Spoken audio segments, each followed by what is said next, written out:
Oh, wait, you're listening? Okay. All right. Okay. All right. You're Listening to Radio Lab. For kids! Radio Lab. From WNYC. See? Yep.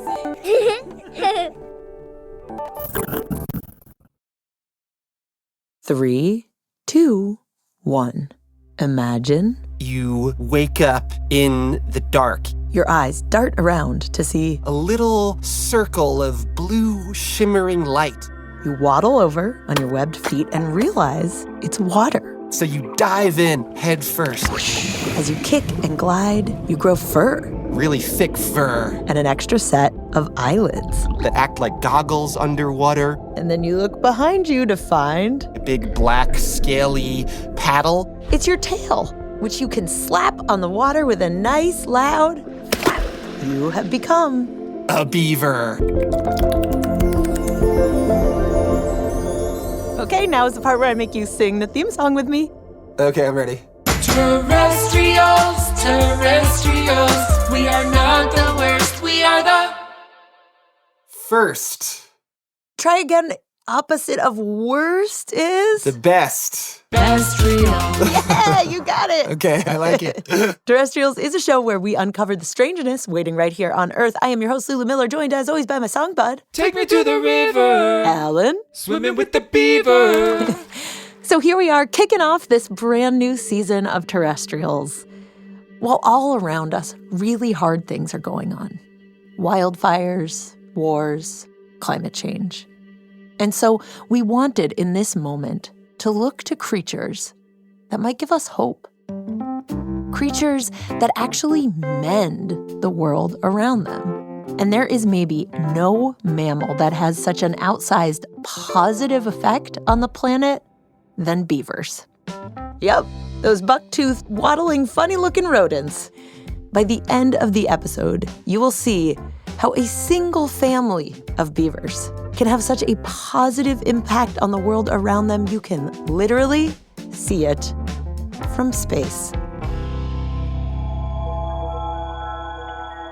So our story today is going to center around one little beaver named José. He will rise out of murky waters in a place where no one expected he could survive. And to tell us his tale is producer bud, Ana. Yep, that's me. Yeah, Jose is this incredible symbol. And here to help me is Ben Goldfarb, who's a writer. And beaver believer. Don't stop believing. So Jose, he waddles out into the world with little webbed feet and whiskers and very large buck teeth that are bright orange because apparently... Beaver's teeth actually contain iron. Whoa, metal teeth? Yeah, like a chisel. Chop. The iron makes their teeth excellent for chopping down trees. Because beavers have one single obsessive hobby. It's not drawing or knitting or doing puzzles. The classic beaver behavior that most people know about is they build dams. A dam is basically a wall in the water that beavers build by dragging the trees that they chomp down across a flowing stream, blocking the water, and sometimes adding mud or other stuff to keep that wall sealed up tight. And you see them sometimes carrying rocks around in their little front paws, waddling on their hind legs. It's like the cutest thing ever. A beaver dam makes water accumulate behind the barricade, turning a trickling stream into a new pond in the middle of the forest. Time for a swim. Ana, can I just interrupt to ask why? I've always wondered this about beavers. Like a beaver like Jose, why is it driven to go through all this work to chop down trees and make a wall that creates pools? It just feels so random. That's a great question. A beaver out on land is basically a fat, slow package of meat. Think about wolves and mountain lions and bears and coyotes. All of those big animals are going to want to eat a beaver. According to Ben, it all stems from the fact that beavers are super awkward on land. With their webbed feet and huge tail that drags on the ground, beavers are not good at running, making them easy pickings for land predators. So, if you're a beaver, you want to spend as little time on land as possible. So, by making dams, they create deep, pools of water, which allows them to transform from wobbly wolf snacks into elegant professional swimmers who can spin and twirl and Can hold their breath for up to 15 minutes. 15 minutes? Yeah, they're like a magical animal. Yeah, they're just incredible. Pretty epic hiding place. Now, hundreds of years ago, in the time of José's great-great-great-great-great-great-great-great-grandparents, the woods of North America was full of beavers, There were probably several 100 million beavers. making dams and ponds everywhere, even in New York City. There would have been beavers all over New York City, That's right, the Big Apple was once. the Beaver City. And the beavers of Beaver City would wake up every evening, that's right, beavers are mostly nocturnal, in their beaver homes and hit the road, or the stream, I guess, and get to work. Hey, I'm waddling here. Hauling stones and sticks and redirecting water, and finishing off each day with a nightcap of sweet wood juice. Manhattan Island was one of the most lush, incredible ecosystems on the eastern seaboard, and beavers were part of what made it that way. But about 400 years ago, all of that would change because of the arrival of Europeans and their insatiable desire for Hats. hats? Top hats and cocked hats. Trapper hats with ear flaps. Wellingtons and sugar loaves. That's another name for witch hats. Made of beaver fur. Sorry, guys. They killed them off by the millions for the fur trade. And as the beavers began to be killed off, the land and waterways began to change pretty dramatically. Like, take the river that slides through the northern part of New York City, winding beside train tracks and beneath highways today. It's called the Bronx River. It was described as an open sewer. That's Christian Murphy. He works on the Bronx River today. It was really just an elongated landfill. And over the centuries, more and more animals disappeared from the river, including the few remaining beavers. And by the 1970s, Parents told their kids, don't go down there, that's not safe. because for decades, companies all along the river used it as a convenient dump for their waste. And people had just given up on the Bronx River. They thought it was just too polluted to care about. In many places, you couldn't see the water because of how thick the trash was. Until one day, someone said, You know what? This river does not need to look like this. This river could be beautiful. This river could be full of life. inspired in part by the first Earth Day in 1970, a couple of folks from the neighborhood, like a lady named Ruth and a guy named Fred, they put on gloves and boots and began picking up the trash, bag by bag, day by day. And at first, people kind of laughed. They thought, what good is a couple of bags of trash gonna do? This whole river's polluted. But then some kids joined in, Let's do this. High five. scooping out trash by the huge garbage bag full. And eventually someone very powerful joined in too. Hello. A congressman. His name was José Serrano, with a big friendly smile and a bigger bushy mustache, Let's roll up our sleeves and start to clean. who directed millions of dollars to the cleanup project, ordering in trucks with big cranes to fish out refrigerators and cars, and helping to change the rules over where factories could dump their toxic waste. And soon, The river began to respond. the water got cleaner, and the forest began to regrow around it, bringing in more bugs and birds, until a little creature popped its whiskered head out of the water.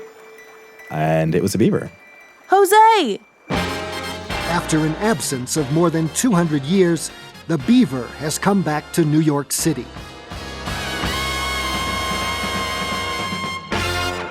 And so they named him Jose in honor of that congressman who'd been an early believer that a little awkward human effort could make a big difference. What an honor. And the fact that Jose the beaver showed up in the Bronx River wasn't just a sign that the water was getting cleaner, because beavers clean the river too, just by being there and being beavers. See, there's a hidden power to beaver dams. They actually make everything around them healthier. And that happens in a few different ways. So first, there's the water. The dams act like purifiers that filter out pollution like trash and even Chemicals from agriculture. which get trapped in the dam and drop down into the soil instead of getting carried out to sea. Second, dams cool the air. because the pools that dams create mean more water is being evaporated into the air. And so when it's hot, it's kind of like a mini air conditioning unit and making it more hospitable to all kinds of creatures. Third, dams enrich the soil. Nutrients in the water get stuck and drop down into the earth, which creates more fertile ground. And fourth, the real biggie, all of this combined allows new life to sprout. Algae, grasses, cattails, and flowers, which attract Baby trout and salmon. and dragonflies and butterflies and Frogs and salamanders. and then birds come. Woodpeckers and herons. And pretty soon, coyotes and foxes, and in some regions, Moose will come down there to eat all of the aquatic vegetation growing in the ponds.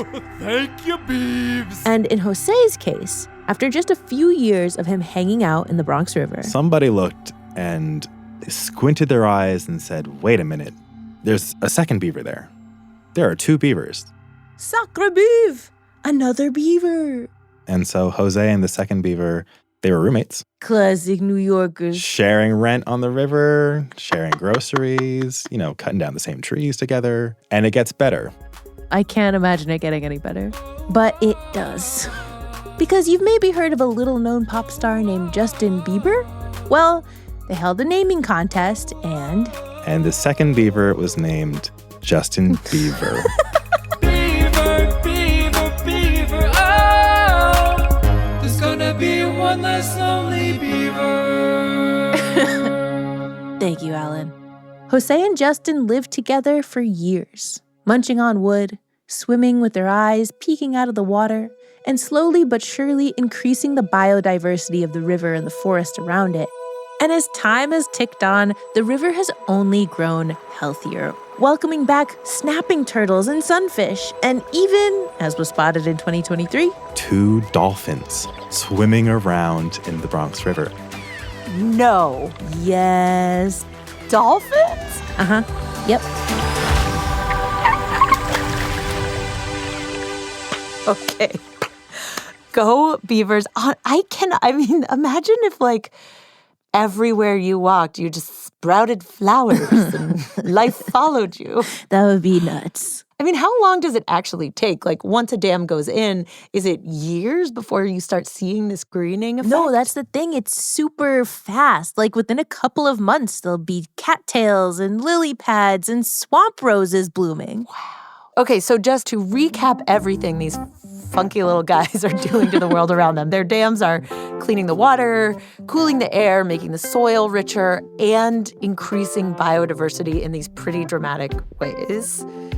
Yep. But that's it, right? There can't be anything else. There's so much more. Our next storyteller thinks beavers can even fight fire. Find out how after this break.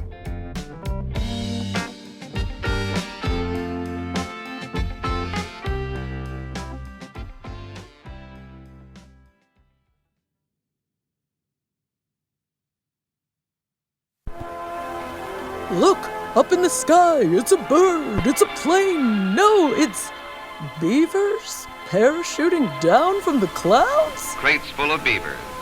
Part of a shipment to be dropped from an airplane. No, this is not an old-fashioned cartoon. It's something that our governments actually did in the 1940s and 50s. Some folks in a couple of different states put them in boxes and then dropped those boxes out of airplanes with parachutes on them and let them land in the mountains to do good for us, move them from the cities to the mountains. You're kidding right now, right? They literally pushed them out of planes. Idaho did this, California did this. This is Dr. Emily Fairfax, and she explains that this was the government's weird idea for pest control. They took beavers that were being nuisances, turning people's yards and farmlands to swamps, and then just dropped them off in the mountains. They are live trapped and moved to distant mountain lakes and streams, where their efforts will aid to conserve water, provide fishing pools. Instead of taking them out on a horseback or a car, they dropped them out of planes, but, I give them credit for trying. Now into the air and down they swing, down to the ground near a stream or a lake. Emily gives them credit because she, too, is trying to bring more beavers out into the wild, where they might be able to do some good for the planet. Although that did not used to be her job, far from it. She used to be an engineer who worked on Weapons. weapons. Nuclear weapons. Whoa. Very different career path. But she happened to turn on the TV one night and catch a nature documentary. And they were showing all these aerial shots of beaver dams and wetlands in the desert, and they were bright green. And I was like, what? Beavers live in the desert? How can they keep it green when everything's so dry? And she realized that just like her, beavers were engineers. Using all of their engineering to live a good life. And mend the world around them. And I wanted that for myself, so I started studying beavers, and I haven't looked back since. Emily hung up her nuclear weapons coat and put on some rubber overalls for a new job following beavers through wetlands to try to learn how they do what they do. And eventually she came to focus on this one little family of beavers that lived up high in a mountain in Northern California in a creek. It's called Little Last Chance Creek. So she called the family the Little Last Chance Beavers. There was a mom, a dad, and... There were definitely 3 to 4 babies there. Aw. And she started watching them literally taking notes as they constructed their intricate dams and lodges. We're logging a busy day at work. And she discovered that on really hot, sweaty days inside a beaver's house... It's cold in there. You've been in a beaver lodge? I have. And on super cold days outside, it's super toasty. So the beavers sleep in a big snuggle pile in like one room. Oh, it's very sweet. That's really They sweet. kind of snore sometimes. It's extremely cute. And Emily learned that their family members weren't the only ones staying warm in there. They might have mice that want to come live inside the lodge with them. They might have muskrats that want to live inside the lodge with them. They might have little snakes that want to live inside the lodge with them. And they allow this? They allow these trespassers? Oh, absolutely. It's kind of like they're running a little bed and breakfast, which I call a bee and beeve. It's one of my horrible jokes.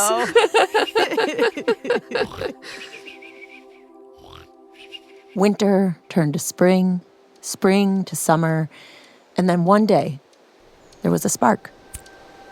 And the dry grasslands and forests around the Little Last Chance Beaver family caught fire and began burning and burning.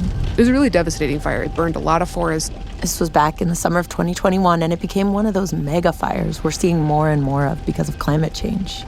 Thousands of people had to be evacuated, hundreds of houses burnt down. And as for the plants and critters of the mountains, it seems like absolutely everything has burned.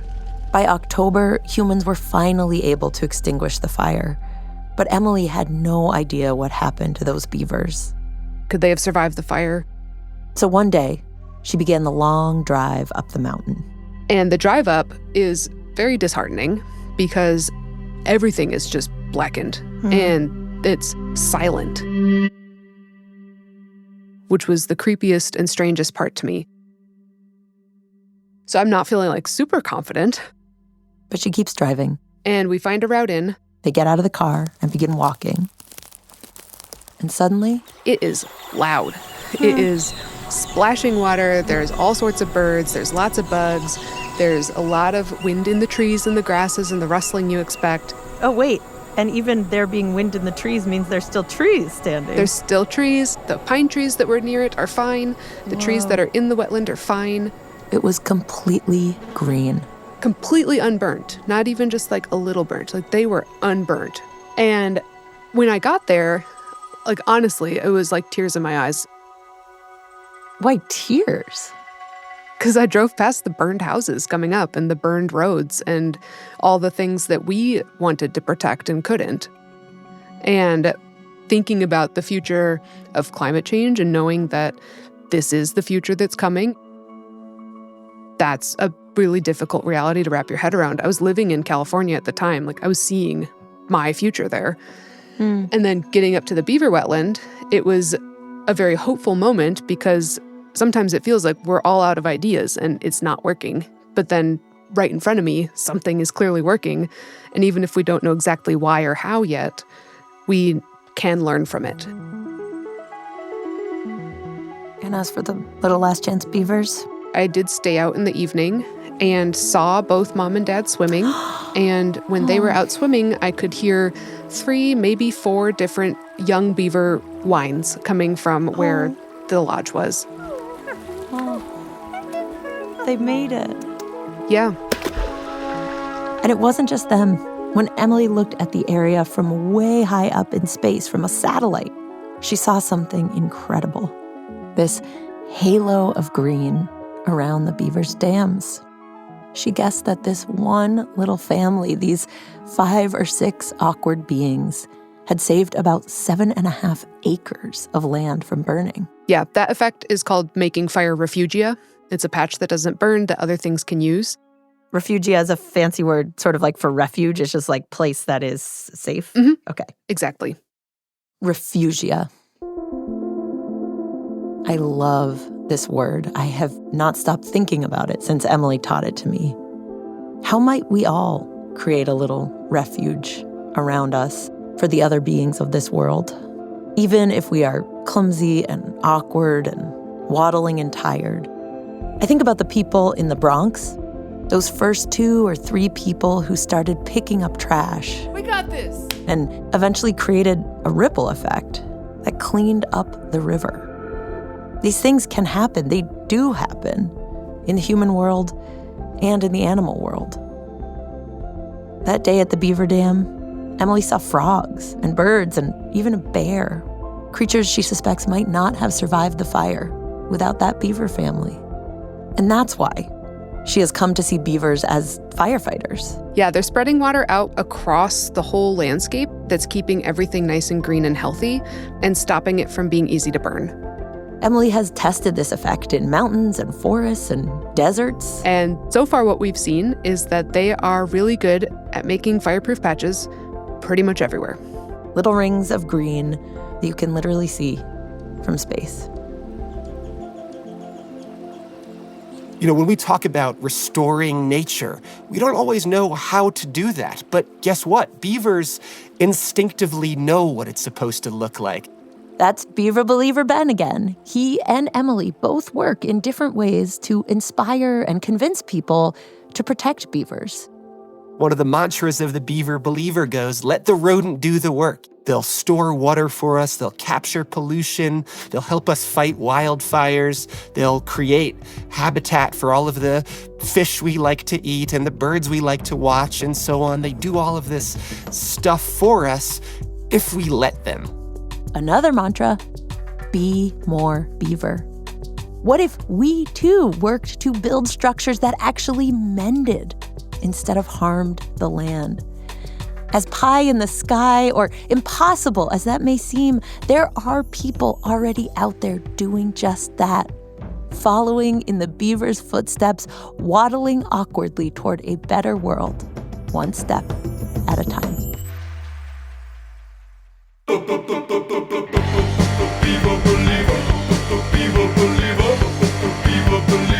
I'm a beaver believer, beaver, beaver.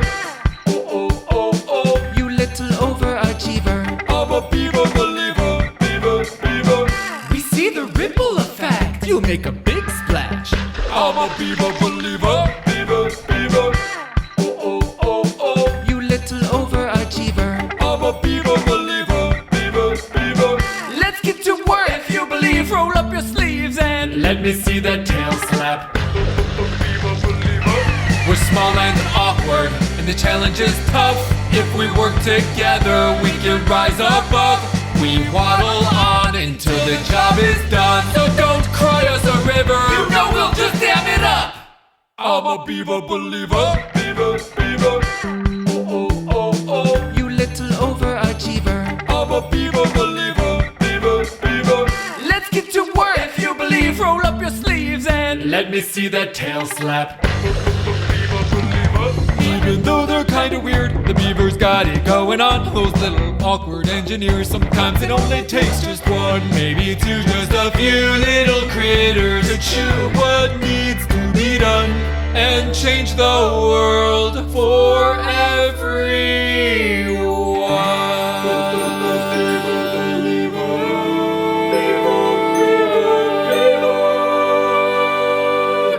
Alan Gofinski, everybody. He used real beaver tail slaps as percussion in that. And that's it. There's nothing else cool about it. What's that? Excuse me, I have a question. Me too. Me 3. Me 4. The Badgers. Listeners with badgering questions for our expert. Are you ready? Absolutely. Hi, my name is Felix, and I'm 6 years old. Do baby beavers have baby teeth? Yep. Not the big buck teeth, but some of the side teeth, which are called cheek teeth, cheek teeth, cheek teeth, cheek teeth. Say that 10 times fast. My name is Remy, and I'm 6 years old. Since beavers eat wood, what does their poop look like? Well, they do the double poop. The double poop? What does that mean? They poop once and then what? They eat that again. Ugh. And then when it comes out, it looks like a sawdust marshmallow. And the little sawdust marshmallows, if you dry them out, they're actually great fire starters. What? Have you ever done that? I have burned one to see if it could burn, and it burned just fine. Now that's what I call a useful nugget. Hi, my name is Tyler. I'm 39 years old. I am trying to figure out, how do beavers raised in captivity know how to build a dam, even if they've never seen a river? They learn from their instincts and also from following around their parents and brothers and sisters and trying to do what they do. Wait, so are there regional differences in architectural style? Like how you get Swedish modernism or Southwestern adobe? Anecdotally, yeah, there are. And some of them built some really weird dams. Really? And like how so? Like at 90-degree angles from one another, like zigzagging instead of having nice curvy shapes. Huh. They teach their kids what's available to build with. It could be garbage, mud. I have seen cow bones. I have seen all sorts of interesting things. Spooky. A dam made out of bones? Like a skeleton dam? No joke, I saw that on a Halloween field tour, and I thought someone had set it up for me. Haunted lodge. Yeah. Haunted dam. There's cow knuckle bones and a femur, and they're just integrated into this dam. It's unreal. And that's where we gotta leave it, with the spooky beaver dam. And I won't tell you that vanilla ice cream, candy, yogurt, and many perfumes used to be made with an oil that came from the beaver's booty. It was called castoreum, and that's true. If you used to eat vanilla ice cream or certain candies back in the time of your great-great-grandparents, you were actually tasting beaver bum. I won't tell you that because I'm nice, but I did learn it in Beaver Believer Ben Goldfarb's great book called Eager, The Surprising Secret Life of Beavers and Why They Matter. Highly recommend you check it out. And that'll do it for today. Terrestrials was created by me, Lulu Miller, with WNYC Studios. Our executive producer is Sarah Sandbach. This episode was produced by the naughty, gnawing on wood, Ana González. Tail-slappingly good sound design by Mira Burt-Wintonick. Our team also includes Alan Gafinsky, Tanya Chawla, and Joe Plord. Fact-checking by Diane Kelly. She would not let us get anything wrong. Would, spelled W-O-O-D. Support for Terrestrials is provided by the Simons Foundation, the Arthur Vining Davis Foundations, and the John Templeton Foundation. Thank you! We have got new episodes churning out every 2 weeks this fall. We hope you'll listen and subscribe to the Radiolab for Kids feed and tell your friends. It really helps our chances of getting to keep going. We also have social media where Alan drops Frog Fact Friday videos every Friday. Frog Fact Friday! And we also have animated music videos, contests, and just me saying hello in various natural places. That's at Terrestrials Podcast. And if you want to submit a Badgers question, sign up for our newsletter, or check out past episodes, just head on over to www.terrestrialspodcast.org. Okay, hopefully all those links would work for you. Would work. Nah. Okay, be very careful out there. Go sink your teeth into some good stuff. And see you in a couple spins of this dirty old planet of ours.